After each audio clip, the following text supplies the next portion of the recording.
મારી સાથે સાહેબ એવી ઘટના બની છે કે મારા દીકરાને વિજય મકવાણા અને ભાવેશ મકવાણા બે ચકેડામાં ફેરવી અને એમ કે છે કે તમારે 10 કરોડ રૂપિયા આપવાના.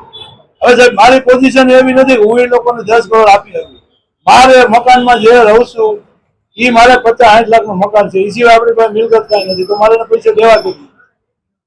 બીજા નંબરમાં મારી પાસે ઉઘરાણીએ ઘરે આવી અને એમ કહે કે તમારો છોકરો અને મારો દીકરો અત્યારે 8 દિવસથી ઘરેથી વયો ગયો છે એના ત્રાસથી, બરાબર છે.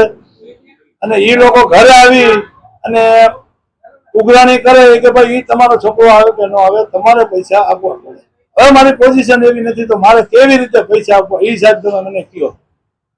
બીજા નંબરમાં મારા મોટા દીકરાના ફોનમાં ભાવેશ મકવાણાનો ફોન આવતો અને એમ કહેતો તારો ભાઈ વયો જાય તો ભલે જે કરે મારે પૈસા જોશે.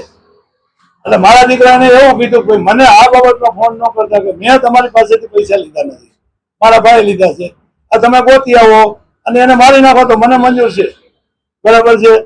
તો પરમ દિવસે કાલાવડ મારો મોટો દીકરો રહ્યો ને એ કાલાવડ રેવન્યુ તલાટીમાં નોકરી કરે છે અને કાલાવડથી 6 વાગે નોકરી પૂરી કરીને આવતો હતો.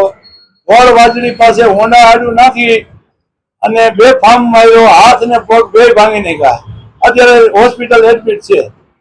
હવે સાહેબ તમે કહો અમારે કેવી રીતે અને બીજું સાહેબ હું કમિશનર સાહેબને વિનંતી કરું છું અને ગૃહમંત્રીને વિનંતી કરું છું આના ત્રાસમાંથી અમને મુક્ત કરાવો. વ્યાજે લીધા આ લોકો એમ કે છે કે 1 કરોડ લીધા હતા, બરાબર છે, અને 10 કરોડ કર્યા, અત્યારે 10 કરોડ માંગે છે અને ભાવેશ મકવાણા 1 કરોડ ને 80 લાખ માંગે છે. હવે એવી આપણી પોઝિશન સાહેબ નથી, મારે કેવી રીતે દેવા? અને પૈસા દીધા ત્યારે મને એવું નથી કીધું તમારા છોકરાને 5 રૂપિયા આપી છે. મને પૂછ્યું તો હું 5 રૂપિયા દેવા ન દે. અને છોકરો મારો વ્યવસ્થિત છે પણ ચકેડામાં ફસાયો, એ ટ્યુશન ક્લાસ ચલાવે છે, તો રેડિયર કે એવો છોકરો મારો છે નહીં, રગડું નથી સાહેબ.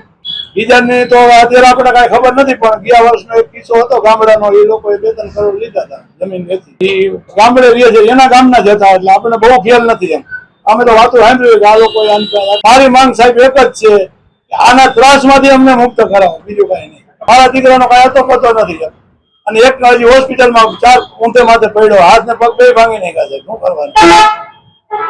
માણસો દ્વારા ભંગાવી નાખ્યા, એ સિવાય કોઈ બીજો રસ્તો નથી. અમારે સુસાઇડ કરવાની ઘર આખાને શું કરવાનું? અમારા પરિવાર ઉપર એટલું જોખમ છે અત્યારે તો અમે ડેરી બહાર નીકળતા નથી.